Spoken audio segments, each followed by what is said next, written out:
मुंबई पुण्यानंतर आता ठाण्यात देखील आता मेट्रो सेवा लवकरच सुरू होणार आहे। त्याचा आज ट्रायल रन असणार आहे। त्यासाठी राज्याचे मुख्यमंत्री देवेंद्र फडणवीस, उपमुख्यमंत्री एकनाथ शिंदे आणि अजयदादा पवार यांच्या उपस्थित हे ट्रायल रन असणार आहे। आपण सध्या गायमुख याच बस स्थानकावरती आहोत आणि याच ठिकाणी ट्रायल रन सुरू होणार आहे। मात्र हा पाहू शकतो, हा जो नकाशा जो आहे या ठिकाणी गेल्या अनेक वर्षापासून मेट्रोचे खांब आणि त्याच्यावरती टाकणारे पिलर हे काम सुरू असतं। मात्र आज जो ट्रायल रन आहे तो ट्रायल रन जो आहे ते गायमुख ते विजय गार्डन म्हणजे 4 स्टेशन असणार आहे। गायमुख, गोवणी पाडा, कासारवडली, विजय गार्डन अशा प्रकारचा 4 स्थानकापर्यंत हे ट्रायल रन असणार आहे। त्याच्यानंतर पुढे येणाऱ्या 2025 पर्यंत पूर्णतः 10 स्टेशन होणार आहेत।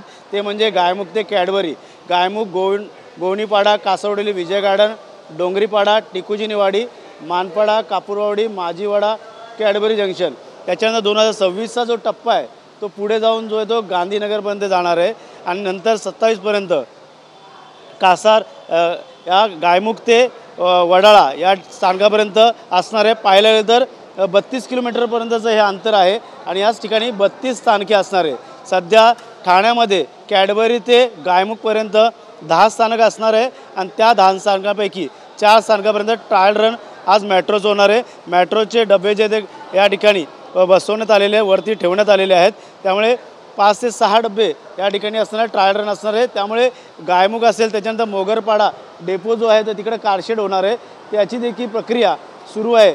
पाहायला गेलं तर या ठिकाणी मोठ्या प्रमाणात आता या मेट्रोचं काम प्रगतीपथावरती आलेलं आहे। येणाऱ्या 2025 पर्यंत येत्या काळात गायमुख ते कॅडबरीपर्यंत असे 10 स्थानक लवकरच युद्ध पातळीवरती पूर्णतः करणार आहेत। MMRDकडनं हे पूर्णतः या ठिकाणी पाहायला गेलं तर अनेक नकाशे ठेवण्यात आलेले आहेत। त्यामुळे मेट्रो MMRDकडनं या ठिकाणी आता यांची कामाची गती जी आहे ते वाढवत येणार आहे। त्यामुळे येणाऱ्या 2025 पर्यंत पूर्णतः या ठिकाणी काम जे ते करणार आहे। पाहायला गेलं तर या ठिकाणी गायमुख ते वडाळा हे येणाऱ्या 2027 पर्यंत हे पूर्णतः काम केलं जाणार आहे। यासाठी पाहायला तर राज्याचे उपमुख्यमंत्री एकनाथ शिंदे असतील, परिवहन मंत्री प्रताप सरनाईक हे जेव्हा यांनी देखील या मेट्रोसाठी हे आंदोलन केलं होतं आणि याचा आंदोलनाचं श्रेय आता कुठेतरी ठाणेकरांना मिळणार आहे। त्यामुळे येणाऱ्या काळात पाहायला तर घोडबंदरवासियांची वाहतूक कोंडीपासून सुटका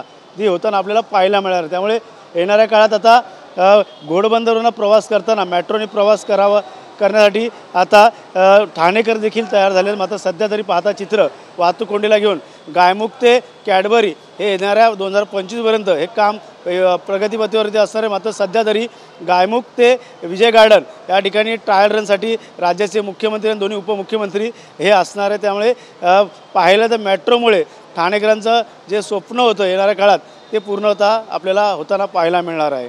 त्यामुळे आदिलसह गणेश सुराट, TV9 मराठी, ठाणे।